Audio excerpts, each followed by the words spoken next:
Welcome to the Anchor to Wellness Show. I am Dr. Kacey Wallace, and here we dismantle false fixes, we call out the broken systems keeping us sick, and rebuild resiliency from the inside out. You know, one of the first things I learned, both as a physician and as a patient, is that your gut tells you the truth long before any lab results do. So often people think that gut health only matters if you're bloated or if you're running to the bathroom after every meal, but the reality is gut dysfunction shows up in ways most people would never connect. It can be things like fatigue, brain fog, mood swings, or even autoimmune flare-ups. And that's why in today's episode, I want to walk you through the top reasons I know someone needs gut work, even when their digestion seems perfectly fine.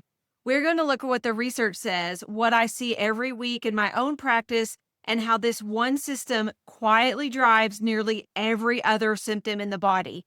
Because here's the truth, you cannot heal when you don't understand and what you don't understand.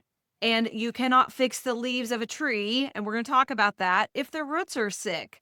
And this isn't theoretical for me. Years ago, I struggled with IBS that was brushed off as stress. My labs were fine. My colonoscopy was fine. I had my gallbladder out, all the things, right? And yet I was not fine. I was anything but fine.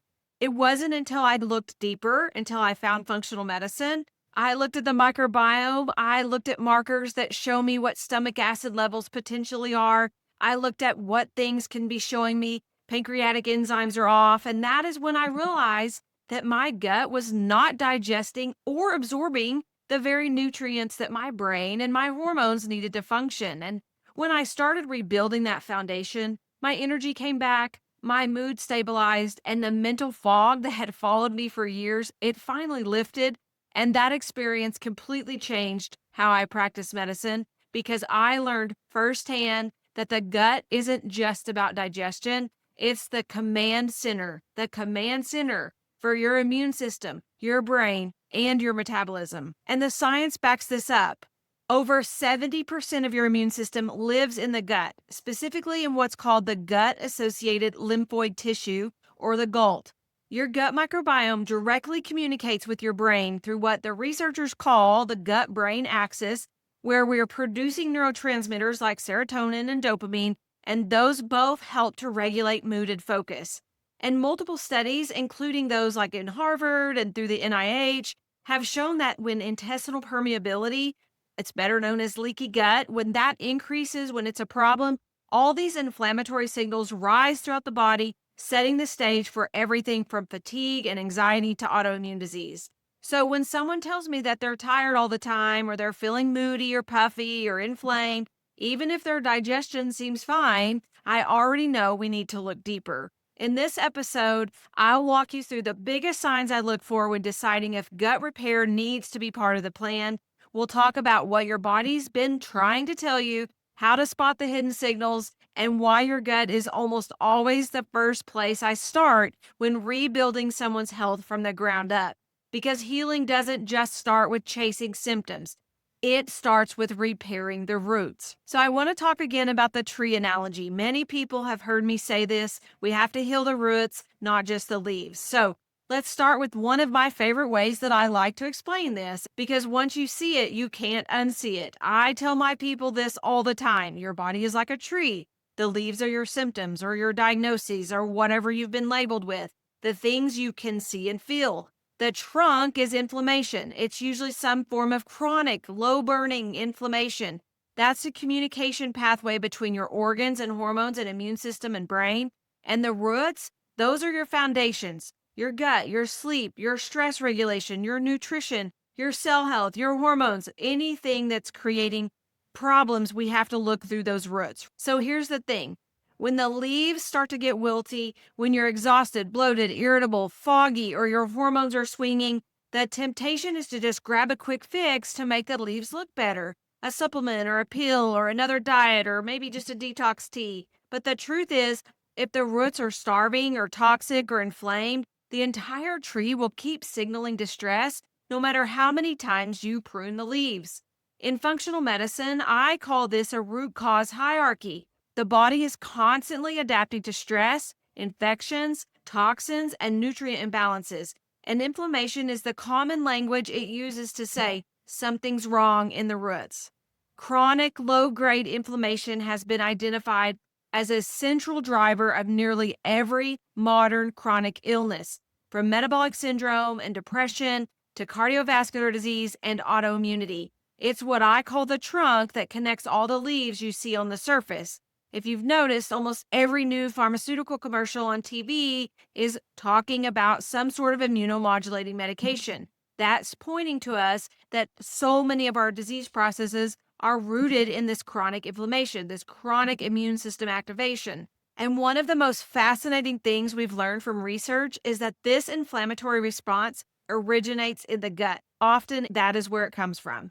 When the intestinal barrier becomes permeable, a process that's triggered by stress or processed foods or environmental toxins or infections, bacterial fragments and undigested proteins or foods, they can leak into your blood system. Your immune system sees these particles are invaders and mounts a defense. It could be a good food, it could be a cucumber, right? It floods your system with these inflammatory cytokines, and over time, those molecules reach your brain and your joints and your thyroid or even your skin. And that's why someone can have brain fog or joint pain or thyroid dysfunction. And the real problem is happening in the gut, not the organ that's making the noise. I see this in my practice constantly. A woman or a patient will come in to me convinced their hormones are messed up. And in a sense, they are. But the real issue isn't that her body has forgotten how to make hormones. It's that chronic inflammation that has thrown off her entire communication system. And when we calm the inflammation and heal the gut, her hormones start talking again. Her sleep improves, her energy stabilizes, her mind feels sharper. The same leaves that were wilting begin to flourish because we watered the roots instead of just spraying the leaves. So, before we get into the specific signs that tell me when someone's really needing some gut work, I want you to remember this picture. Every symptom you experience, from the surface level fatigue to the brain fog to the skid flares, is a leaf on your tree. Inflammation is the trunk and your gut is part of the roots. When I talk about root repair, that's one of the main areas I want to focus on. So when you start healing from the roots up, you stop fighting your body and you start rebuilding it. So let's talk about the obvious signs, the digestive red flags that most people recognize, and then the silent ones that often go unnoticed. All right, so let's talk more about these obvious signs. The ones that make people finally admit that something's not right with their gut. If you're constantly bloated or gassy, or you're alternating between constipation and diarrhea, or even if you've been told you have IBS, irritable bowel syndrome, that's your gut waving your big red flag and it's saying, hey, I'm struggling. Now, IBS is one of the most common diagnoses I see on intake forms. It's estimated to affect between 10 and 15% of adults in the United States, and most of those are women. But what are we often told? It's just stress, just chill out, whatever. But here's what's rarely explained. IBS isn't really a disease. It's a label. It's what you've been given when your scopes and your labs come back normal, but your symptoms are anything but. The truth is, IBS isn't the end of the road. It's a starting line for asking deeper questions. Because when I see bloating, reflux, nausea, or irregular bowel movements, what I'm really thinking about is, why is the digestion off? For example, if someone has bloating after meals, we might be dealing with low stomach acid or sluggish bowel flow. If they have constipation, that can signal dysbiosis or an imbalance in the gut microbiome, or even it can be just thyroid slowdown, which can be from the gut, and then the thyroid slows down, and then the gut slows down. It's just a chronic chicken and the egg thing, right? What about chronic diarrhea? That often ties back to inflammation, infections, or even an overgrowth of bacteria where it doesn't belong. One of those things is called SIBO, or small intestinal bacterial overgrowth. Every one of these issues has ripple effects. When the gut isn't breaking down food properly, you are not absorbing your nutrients, even if you're trying to eat healthy. That means that the brain, the hormones, and even the mitochondria, those powerhouses of the cells, they're inside your cells, they're all being starved of what they need to function. I will never forget when I was going through my own gut issues years ago. I did everything right. I was eating clean. I was eating gluten-free. I was taking the probiotics. I was drinking water. I was taking in fiber. And still my stomach would swell by the end of the day. I looked like I was 5, 6, 7 months pregnant, and that just felt miserable. Every test would come back normal, even though I had all the things done. And I remember thinking, how can I feel this bad if nothing's wrong? That's when I learned that the gut symptoms aren't always caused by what you're eating. Sometimes they're caused by what's missing: digestive enzymes, stomach acid, proper motility, or a balanced microbiome. And once I focused on restoring those foundations, my symptoms began to shift. My energy lifted, my mood improved, and that bloating that had me canceling dinner plans sometimes, it just started to disappear. And that's when I realized gut work isn't about chasing symptoms, it's about restoring function.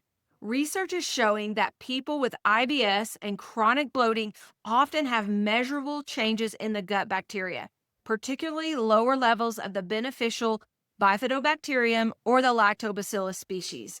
Another study out of Johns Hopkins, it found as many as 70% of IBS cases are linked to prior infections or gut inflammation that alter the microbiome and the way the nervous system talks to the gut. In other words, it's not all in your head. The communication lines between your brain and your gut get dysregulated, and the only way to calm that down is to heal the root environment that supports both. So, yes, if your gut feels off, if you're bloated after meals, irregular in the bathroom, or you're told you just have IBS, those are loud signals. They're the ones your body is kind enough to make obvious. But here's where it gets interesting. Some of the clearest signs that your gut needs work aren't digestive at all. So let's talk through these silent things that people rarely connect to their gut, but I'm seeing them linked every single day, right? So let's talk about these silent signs. The gut is screaming, but no one's listening. So here's where it gets a little tricky. Sometimes the gut doesn't talk through the digestion at all. It whispers through other systems. And if you don't know the language, you'll miss the message completely. These are what I call the silent signs, the non-digestive clues that something deeper is happening in the gut, even if your stomach feels perfectly fine.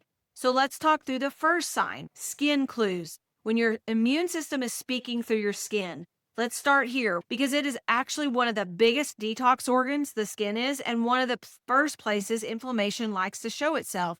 If you're dealing with eczema, psoriasis, acne, or rosacea, there's almost always a gut component underneath.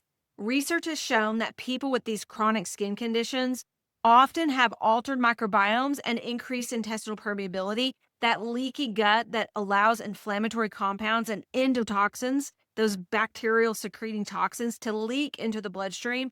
This is why a lot of times people go to the dermatologist and get put on an antibiotic. It affects the microbiome and makes it better for a while. But I mean, who wants to stay on an antibiotic forever and just continue to alter their microbiome when we need to actually fix what the problem is? So a 2018 study in Frontiers in Microbiology, it found that the gut microbiome in patients with eczema was significantly less diverse. That means there were fewer bacteria, like different species, and had fewer beneficial bacteria than healthy controls. So basically what they're saying was there was an imbalance there. And when it was corrected, either through probiotics or dietary shifts or reducing inflammation, skin conditions improved. So if your skin is flaring, it's not just hormones or sensitivity, it's your immune system speaking through the skin because it can't calm down inside. Another thing that is not always connected to the gut-brain axis is migraines. So let's talk more about this. This is a thing a lot of people suffer with.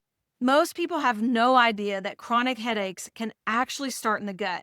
Your gut and your brain are in constant conversation, and that is what we call the gut-brain axis. It's connected through the vagus nerve, hormones, and immune messengers.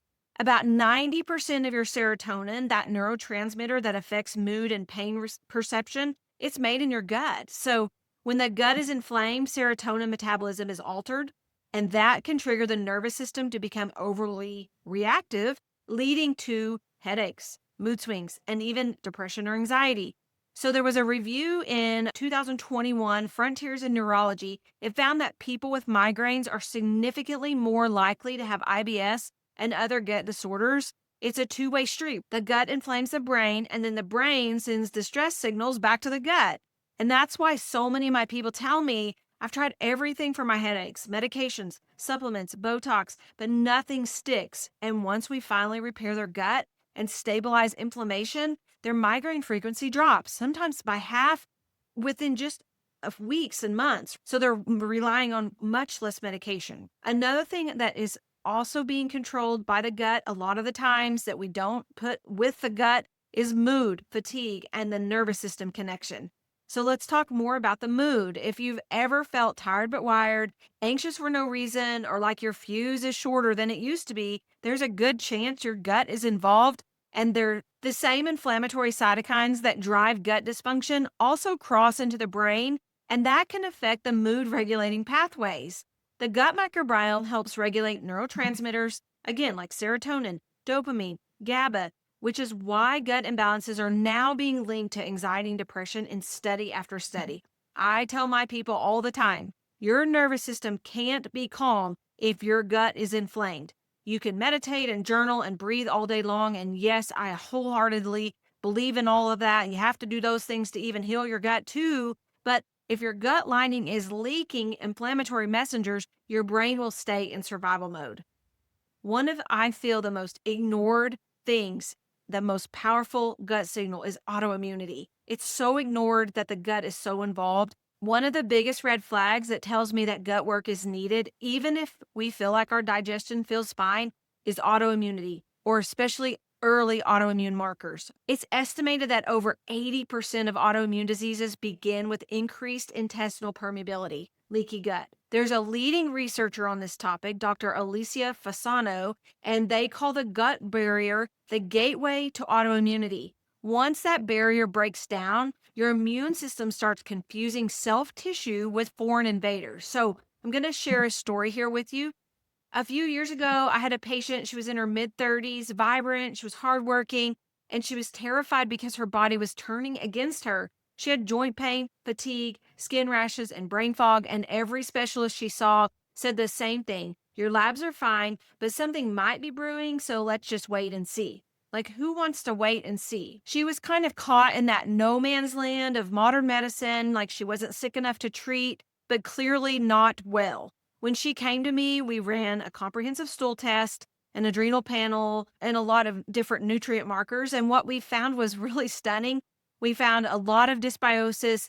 We found signs of intestinal permeability, leaky gut. We started the basics, stabilizing her blood sugar, repairing the gut lining, addressing the inflammation, and building resilience through her sleep and stress rhythm work. 6 months later, her energy was back, her joint pain disappeared, her ANA antibodies had normalized. She told me that for the first time in years, I feel like myself again. That's amazing. That's why I'm so passionate about this, because no one should be told to wait and see while their immune system is silently struggling. So whether it's your skin, your migraines, your mood, or your immune system, if something feels off, the gut has to be part of the conversation. You don't have to chase every leaf on the tree when you just can start by nourishing the roots. So now I want to talk about some labs that I look for when I suspect someone's gut is behind the scenes and creating these hidden patterns in their blood work that often confirm what their symptoms are already telling us. Because remember, your body isn't broken, it's brilliant, and it's designed to heal. And when you learn how to listen, it will always tell you where to start. It will always heal itself. So let's talk about these lab-based cues that I look for, because here's my nerdy side. I've done tons of work on functional blood chemistry. I don't care if your labs are in the standard reference range. I want everyone as close to optimal physiology as possible, and the standard reference ranges are not. So here's my nerdy side, because sometimes the body gives us clues that show up right there on the lab report long before anyone feels ready to call it a gut problem. And I think of the labs as maps. They give us so much information. They don't diagnose, they direct you, and we've all been told our labs are normal. And when you learn how to read that map functionally, not just is it in the range, but is it optimal, you start to see clear signs pointing right back towards the gut. So the first one I want to look at is the thyroid. Let's start here, because I can't tell you how often I see this link ignored. If you've ever been told that you have borderline thyroid function issues or that you're developing Hashimoto's, but not to worry yet, please know this: about 20% of people with autoimmune thyroid disease have measurable intestinal permeability issues. And in many cases, the gut dysfunction actually came first.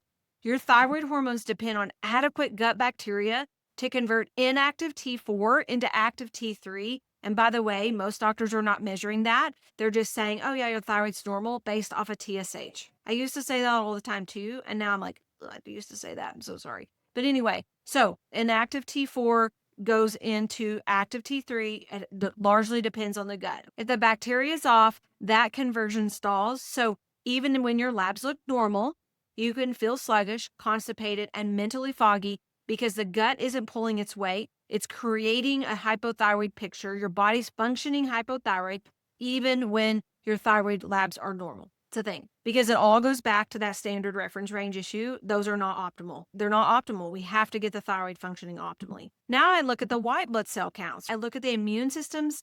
That handwriting in your blood is the white blood cells. If your white blood cell count is high normal, I even say like 5.5 or 6. The range goes to 10. But if we're above 6 or so, you could still be well within the range. But above 6, that's a hint of some chronic immune activation that's usually driven by something in the gut. So I also look at the white blood cell breakdowns. And the first one I look at is eosinophils.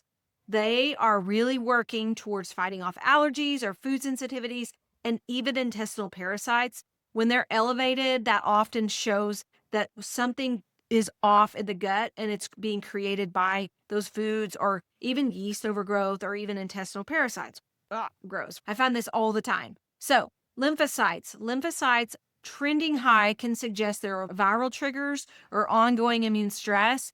And neutrophils, they can even be like, they can indicate that there's nutrient depletion or chronic digestive inflammation. So conventional medicine might just shrug because you're still within the normal limits. But when you see the pattern as a whole, it spells out the gut immune system is busy. What about protein, albumin, creatinine? Another big clue are those protein absorption markers. If your total protein or albumin are low, but you eat plenty of protein, that tells me that you are not absorbing well, and it may be due to low stomach acid or pancreatic enzyme insufficiency. And if the creatinine trends to the lower end of the normal, that's a marker that we most commonly look at for kidney function. But this is where I look to see, is your body breaking down muscle mass, muscle tissue to compensate for that poor protein utilization?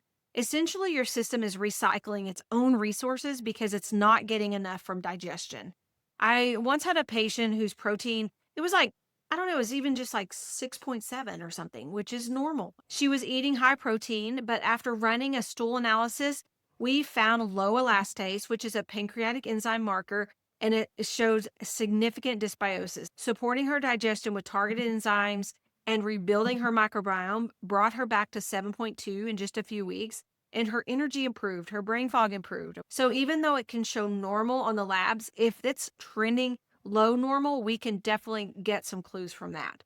What about nutrient deficiencies that trace back to the gut?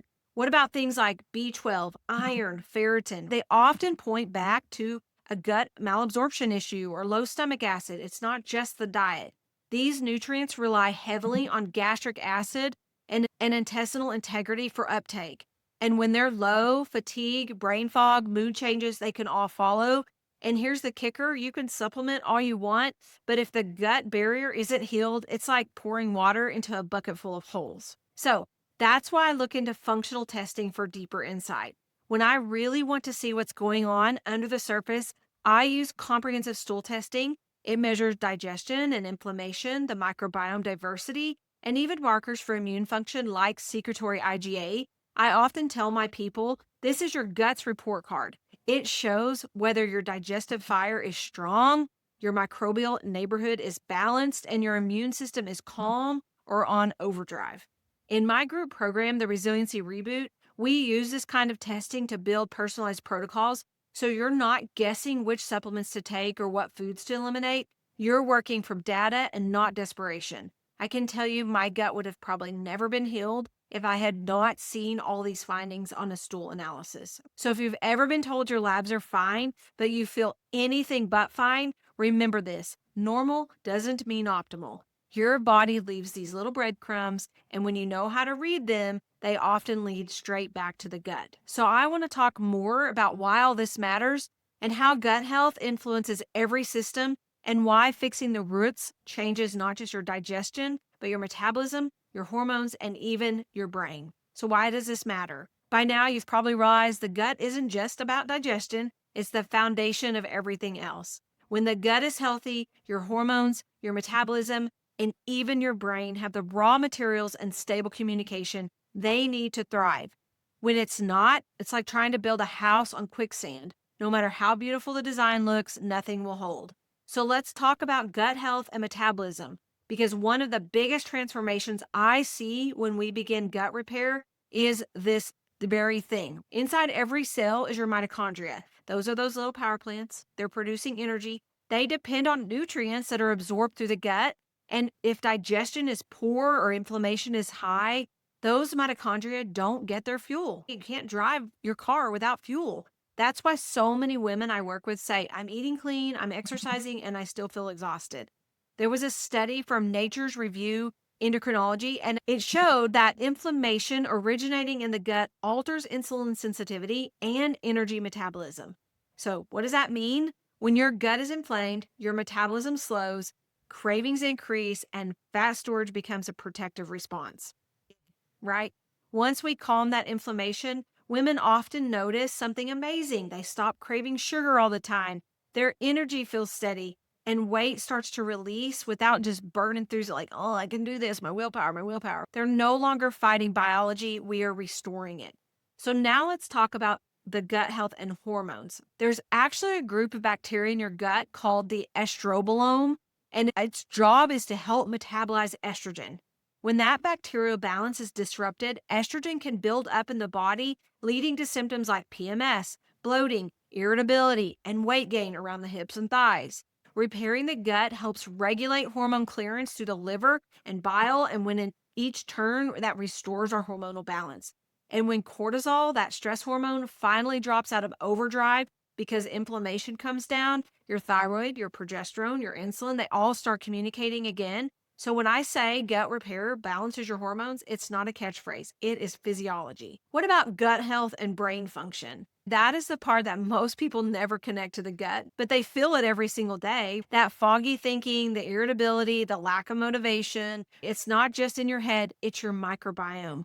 The gut produces those neurotransmitters we've already talked about, but they influence our mood, our motivation, our cognitive clarity. And there have been studies from Harvard and UCLA that have shown that dysbiosis, an imbalanced microbiome, can increase neuroinflammation, nerve inflammation, and contribute to anxiety and depression and brain fog. And in imaging studies, when gut inflammation decreases, brain activity patterns actually normalize. I see this all the time in my clients. Once we start restoring the gut, they say things like, I can actually think again. I can remember stuff again. I have more patience. I don't snap at people. It's not magic. It's the body finally coming out of survival mode. So what is reset, repair, rebuild? That is why gut work is at the center of everything I teach, because it touches every layer of your health.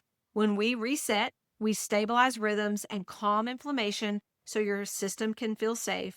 When we repair, we heal the gut lining, balance the microbiome, and restore hormonal flow. And when we rebuild, we strengthen resilience. That is your capacity to handle stress, think clearly, sustain energy without crashing, and overall, you can just feel so much better in your life. That is the process that moves you from surviving to thriving, from feeling like a passenger in your own body to finally being back in the driver's seat. I will never forget a client who came into my program saying, I just want to wake up and not feel like I'm dragging through my day. She had had years of fatigue, sugar cravings, mood swings, and once we supported her gut and reduced inflammation, her energy returned, her mind was sharp again, and she told me, I feel like myself, finally.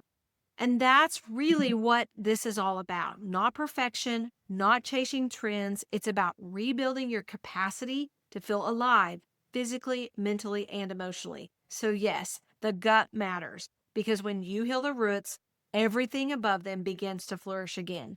So now I'm going to wrap this all up. We're going to talk about some empowering truths and some gentle myth busting, because gut healing isn't about restriction or chasing supplements. So let's talk through these myths and empowering truths. The ones that keep people like spinning their wheels, chasing surface fixes, or believing they're beyond repair.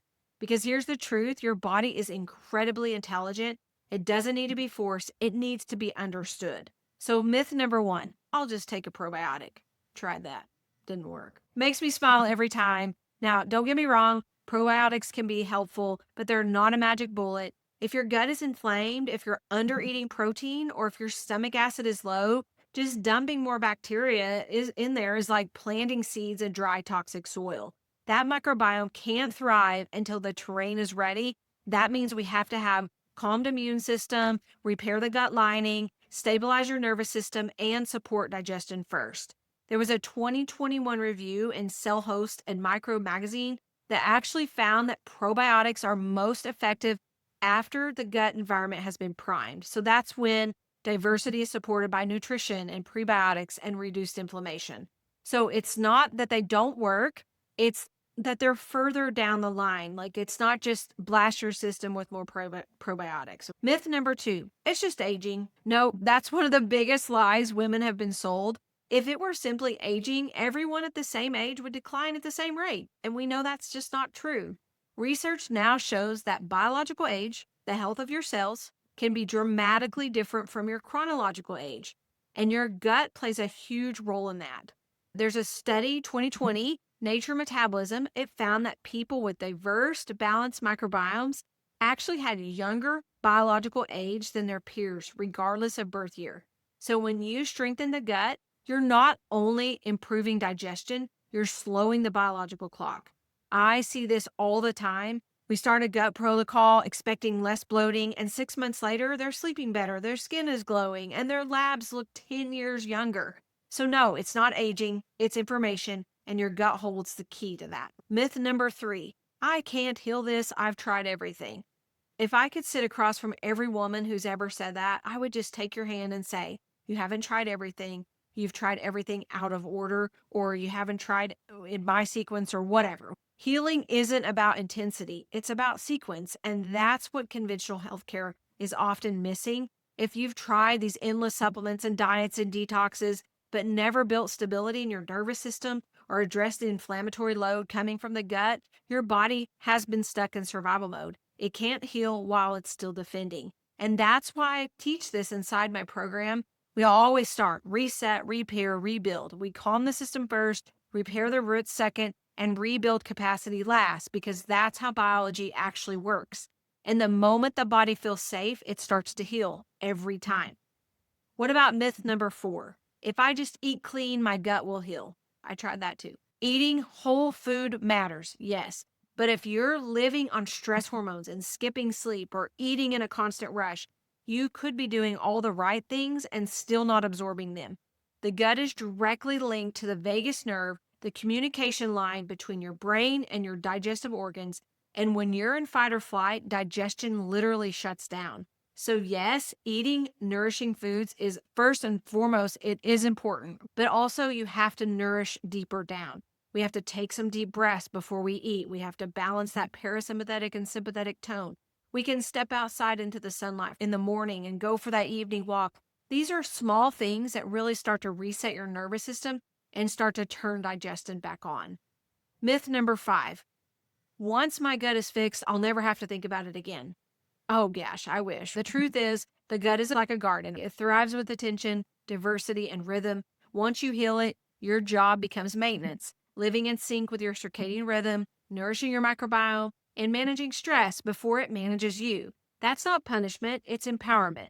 Because once you understand what your body needs, you finally stop fearing it. So you're not broken, you don't need more willpower, stop being so hard on yourself, and you don't have to figure out this all alone. You just need the right order, the right support, and the belief that your body wants to heal, because it does. When you give it safety and sequence, healing becomes the most natural thing in the world. So as we wrap up today, I want you to take a deep breath and just remember this. If your body is speaking, it's not trying to frustrate you, it's trying to guide you. Every symptom you've been feeling, whether it's bloating, fatigue, skin flare-ups, mood swings, or brain fog, it's your body's way of saying, hey, something deeper needs attention. And most of the time, that message leads us right back to the gut. I know this process can feel overwhelming. You might be listening and thinking, I know my gut is a part of it, but I don't even know where to start. That's exactly why I built my programs the way I did, because healing shouldn't feel like guesswork. Inside of my Resiliency Reboot group program, we do this work together. We use comprehensive stool testing to uncover what's really going on inside your gut, and then we walk step by step through reset, repair, rebuild. You get the structure and the education and the encouragement of a community of women who are walking the same path, women who've learned that healing doesn't have to happen alone. But if you're someone that needs more personalized one-on-one care, like deeper testing, more personalized custom protocols and close guidance, that's what I do inside of the Anchored Journey, my high touch program where we use the full Anchored method to rebuild the body from the ground up. So here's your next step. If anything in today's episode resonated, if you heard your own story and the signs or symptoms I've mentioned, take that as your nudge to start looking beneath the surface. You can find links in the show notes to learn more about Resiliency Reboot. I would like for you to join the wait list. We have a waiting list right now. Or you can even explore other one-on-one care options. And even if you're not ready to commit, you can just start exploring. You can read and learn and stay curious because curiosity is often opening the doors to healing. And most importantly, don't wait for things to get worse before you start taking action. Healing the gut isn't about chasing perfection. It's about progress, capacity, and reclaiming the real you, steady, clear, and resilient. Thank you so much for joining me for today's episode. If this conversation gives you insight or hope, please share it with a friend, subscribe, leave a quick review. It helps this message reach more women who are ready to stop being dismissed and start rebuilding from the roots up. Remember, you're not broken. You're just being invited to rebuild your resilience. Until next time, take a deep breath, trust your body, and keep moving forward, one gentle step at a time.